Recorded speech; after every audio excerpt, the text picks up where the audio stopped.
So we have another session lined up right now, and this one is going to be a standalone session. We have a couple of more sessions, and then we're going to go into lunch. So let me tell you about this. We are already running a little late on this session. This is leveraging AI and API in financial services in Singapore. And for this standalone session, I'd like to invite Mr. Sean David Ong. He is serving as Chief Executive Officer of IPP Financial Advisors Pte Ltd, one of the longest established independently owned wealth management firm in Singapore since 1983. With more than 20 years of experience in financial services industry, Mr. Sean ran 1,000 kilometers, by the way, over 87 days to successfully raise more than $13,000 for a children's charity in the year 2012. He also published a book subsequently where sales proceeds were donated to charity. I can tell you this, and I promise you this, we need more men like him in the world. Ladies and gentlemen, put your hands together for Mr. Sean David Ong. Welcome, sir. Hi, good afternoon, ladies and gentlemen. My name is Sean. I come from Singapore. Okay, just waiting for my slides to come up. Okay, my talk will interest you if, example, you're interested in startup opportunities in Singapore, InsurTech. If you're interested to see how a SME like my company employs AI and API in our business, I'll be doing some showcase, some actual application. All right. Of course, if you're hungry, you can go out and have your snacks. Okay. Lunch is coming up, so I was a bit worried. No, there's still time. Don't worry about it. Really? There's still time. No, their stomach may be calling them. That's a separate story. Yeah. So. My experience is in wealth management services, so coming from an insurance background and a banking background. So a lot of stuff which I'm showcasing later on is relates to a wealth management service in Singapore itself. All right. Okay, this is not Singapore, okay, but I got a picture from the net, so you know where this is. So, by the way, Singapore is not part of China, okay, in case you're wondering. Singapore is not part of Malaysia. It is an independent state by itself, a country. This year we celebrate our 60 years old history, okay, Singapore.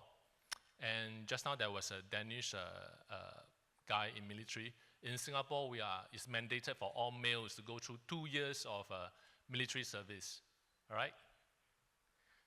Okay, IPP. So we are established in 1983. SME, okay, we are medium size. Last year, our revenue was about 70 million Sing dollars. Okay, we are licensed by MAS. MAS is the authority in Singapore. If you are going to do business in Singapore, especially the financial services, you must know MAS, okay, Monetary Authority of Singapore. You have to go through them for all licensing. We're a comprehensive wealth management company, and this is us, okay, just taken a few days ago. Okay, if you can spot me, I'm right here in the center here. Yeah, right. Okay, so we have about 500 advisors and staff. Okay, last year was fantastic for us as a 41-year-old company. I was asked to help to, lead the company into a new era with digitalization, with InsurTech, FinTech, and all that. So last year we had our second highest revenue, about 69 million Sing, second highest net profit too. So good year for us. And yes, wealth management services includes all these things, transgenerational wealth transfer and inheritance planning, all right? Family office setup, this is something that is getting quite heated up in Singapore because we have a lot of wealthy individuals coming to Singapore to set up family offices, which in essence is like a tax-free kind of a vehicle for your business.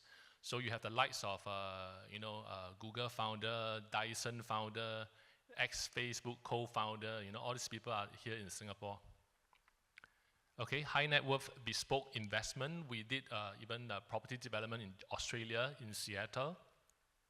Global investment and networking. So if you have friends, example, you want to buy a 29 commercial property in China, we have opportunity as we're talking right now. So we have a lot of networking opportunity in China. Okay, so in case if you want to ask about anything in China, we can help as well. Oh, if you have interest in a payments company in Mongolia, we have access to some of the biggest company there as well. So in case you are an investor looking for such things, you can email me, Sean Ong, SEANONG @ippfa.com if you want to know more. This is our in-house investment magazine. Don't worry, I tried it. There's no malware. You can download safely. Okay, this is an investment magazine. You can take a look at what we do in Singapore. If you can scan it, okay. So I'll just, right. Okay, no obligations. It's a free copy, all right. What's next? Okay, I actually included these two definitions to help myself, okay, not exactly to teach you guys. Okay, we have experts here, but for me, I'm not a coder, I'm not a programmer, I'm not an IT person. I know IT, I know how to use IT to help my company. Okay, so this is what I know about AI and API, and today I'm going to showcase how we actually use that in my company to help sales, and this is one of them. Okay, insuranceguru.com.sg is somewhat like what I saw in Dubai. There's a company called insurancemarket.ae. It's also somewhat like a Policy Bazaar in India itself. All right, so insuranceguru.com.sg was started by us as an insurtech outfit since 2014. And I'm going to show you guys how we use this insurtech, using AI and API to gather sales for this insurtech. Okay, if you can go online, you can actually see this page right now. All right, insuranceguru.com.sg. So yesterday there was a speaker who said something very interesting. He said, you always start with a problem statement first, which is true. If you don't have a problem statement, there's no need to find a solution. To add on to that, the problem must be so painful that it is actually a medicine, not a vitamin. Okay, if you know what I mean, if the problem is not so painful, people will not really spend money to buy it or to cure this pain, then you will just be a vitamin. It's a good to have, but I don't need to have it. All right? But the problem statement we identify must be something which is so painful that we want to have the medicine for it. So our problem statement early was that our sales advisors spent too much time generating sales quotation, car insurance sales quotation for their clients. And there are so many details for the personal details to the car details, and the clients themselves don't even know the car insurance details of you, like the car model, chassis number, engine number. Nobody remembers that, right?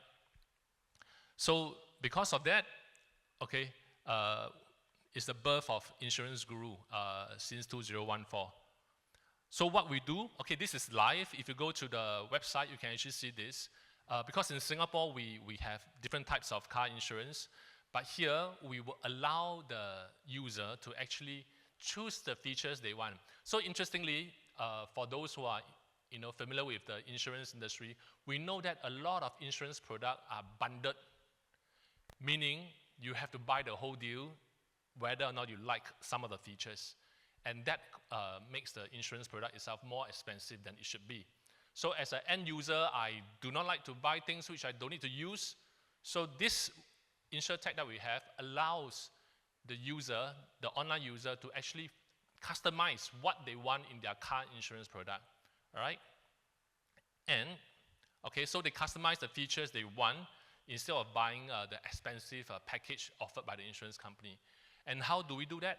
Okay, this thing, for those who are interested in the Singapore scene, this thing is actually a nationwide kind of data storage for every Singaporeans. So with this thing, which is we call it a GovTech, government tech company. The Singapore government uses this to store all your date of birth, your ID number, the car you have, things like that. So we actually use API to go into this system to extract all the onerous, very difficult personal details, car details, and all that. So the end user, by clicking this and clicking approve, we will just simply extract all the data. all right? So it cuts down a lot of time, and the end user, he will not forget he will not remember his engine number, chassis number, but all this will actually be inside this data storage from the government. So in short, using API, we extract it from the government with the approval of the person, and then we put it into our forms, all right? And for those who are familiar with car insurance, you know that different insurance companies describe the cars very differently, different model. Even if you're Audi, there's an Audi A1 Sportback, there's so many different descriptions, even though it talks about the same car. So how do we resolve this issue is we use AI. So AI will be taught, like a human advisor, how you identify this car, this model to be the one that the client has, okay, through some learning process, okay? And this is what we do, using the AI to match the car description so that the car quotation that comes out will be accurate. Finally, then we have the different choices.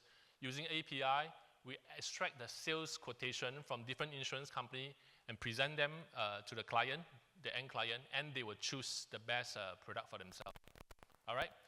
Quite simple, but it took years to do. Why? Because we got conned by maybe 4 IT providers who claimed that they can do it, but actually no, the end result wasn't what we expected. So that is an issue. I'm sure many of us face the same issue when you're dealing with IT developers. They claim that they can do it, but in the end, garbage in, garbage out, they call it, So thankfully, this is up and running. Okay, so our clients can buy now. Our advisors, the problem segment, they don't have to spend like 20, 30 minutes per client to generate car quotation, and then try to do different car quotation from different insurance company. Now, under 3 minutes, the end user can just click, click, click, and the different quotation will come out. Customized quotes some more. All right? Okay, so in short, okay, this is what I've just said. 3 quotation generated. And the good thing is because we are a wealth management services company, because of the ease of use of this system, so a lot of online traffic came in, and we use all this as our sales leads. So our advisors will follow up with these people who are inquiring about car insurance, to talk about their life insurance, to talk about their wealth planning, retirement planning, and all that. So it becomes a leads generator, which is quite good. Yep. By the way, in Singapore, there's this thing called PDPA. I think in Europe it's called GDPR or something. Okay, it's a data protection law. So we are not allowed to call our customers if they have not given us specific consent to call them to market about all these products. So this website, just now I mentioned, when we generate sales leads, is all PDPA approved. So they click, okay, I allow anyone to talk to me about car insurance and about other things. So this is how we satisfy the law in Singapore. All right, this is our InsurTech foray, insuranceguru.com.sg, using API and AI. And currently, we are also planning to extend it to the online life insurance sales, because Singapore, we have a lot of bite-sized life insurance online sales going on, and we can use that for our extension of this InsurTech. And we're also hoping to go into Indonesia, because Indonesia is a very huge population. Singapore is an interesting company. It's a very small company, no natural resources. So, but it's a good stepping board to other countries around us, like Malaysia, Indonesia. We only have about probably like 5-6 million population, and only like 3 or 4 million are the locals. The rest are permanent residents and all that. So if you want to do business in Singapore, it's also because it's a good stepping board from Singapore to Malaysia, to Indonesia, to Thailand, the ASEAN region, the ASEAN country. All right? Yes, this InsurTech is open for investment discussion. So if you want, you can send me an email, Sean Ong at ippfa.com. Interestingly, just now there was a discussion about open banking and all that. Someone was talking about predictive analysis. We also have another InsurTech called My Financial Kit, myfinancialkit, KIT.com. That one is also something like a personal financial planning coach. So the outcome of that one is to be able to predict a person's financial success. We are into phase 1. If you go into the website right now, myfinancialkit.com, you can use the tools free of charge also, DIY, and see how much is your retirement needs and all that. But finally, phase 2, we want to use AI to predict the financial success of this person who just key in all his data. Okay, so that was our second InsurTech, innovation. All right. All right. So that's the sales front. That is the innovation front. That is our startup front. But in the back end, we have a lot of issues with compliance, for example. All right. So we can use AI in compliance. Okay, because as for one thing, when we make telemarketing calls, the regulation requires us to listen to those calls made by the advisors and make sure that they do not say anything that is non-compliant. And for the back-end people to go through every single call is simply impossible. So here comes technology. All right. Okay. So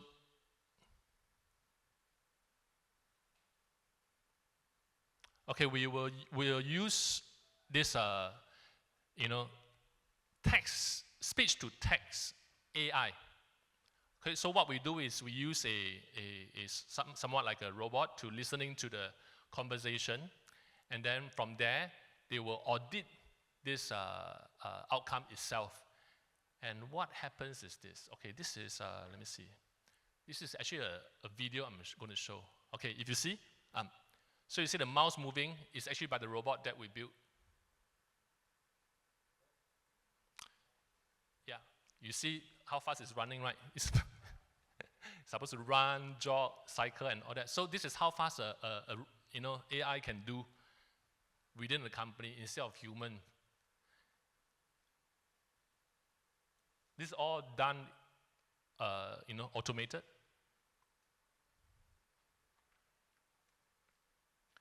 You only stop when it has the results. And then the result is for who? It's for my compliance team to review. All right? So this is what comes up, you see. You say fail or pass. All right? So we'll know, okay, this advisor made this phone call when the robot found that it has failed certain criteria. So we'll call up this advisor and say that, hey, do you know your telemarketer has set this non-compliant conversation with a end user? So we'll talk to that person.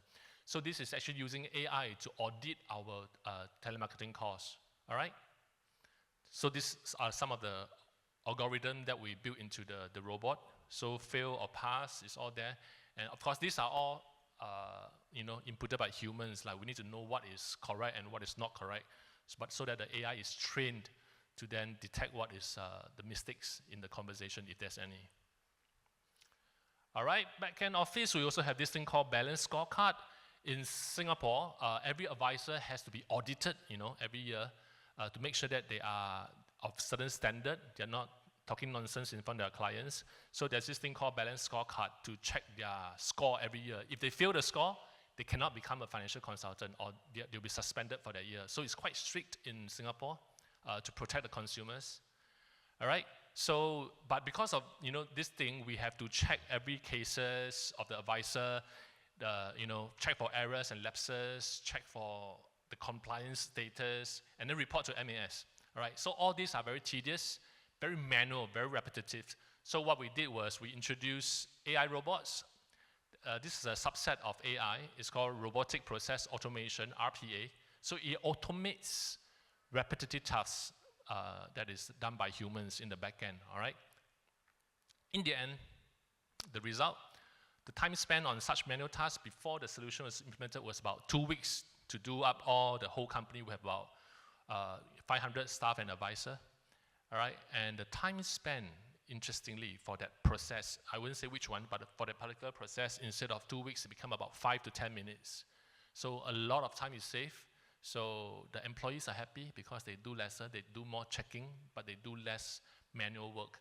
And you know that humans, when you do more and more manual work, you tend to have errors. And these robots do not have errors. When they have errors, it's because we inputted the wrong data in. They follow the wrong garbage in, garbage out, right? All right, benefits, now you know, cost savings, manpower costs has been cut down because 2 weeks become 5 minutes. Efficiency, a lot of time saved. Accuracy, very accurate compared to any human, okay? Any human cannot beat the robots in doing all this checking, the consistency of it. And scalability, yes, it can be scaled up. So right now, as I'm talking, I'm using this RPA into different departments that I have in my company. Besides compliance, we're doing for commission checking. You know, when an insurance company gives us commission, sometimes the humans will translate the wrong data and all that. So we're doing all that right now. So we can scale to different departments. Enhanced data integrity, yep. All right. I have 30 seconds left. You can go for lunch soon. No, after me, it's not lunch, right? It's one more speaker, sorry. No lunch yet, okay?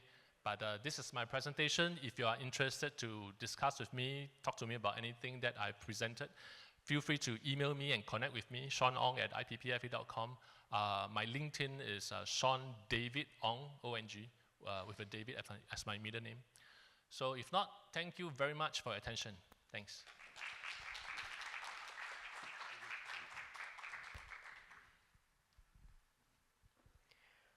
Yeah, thank you so much, Mr. Sean David Ong, and keep going all the good work that you're doing for social services as well. You've been absolutely brilliant.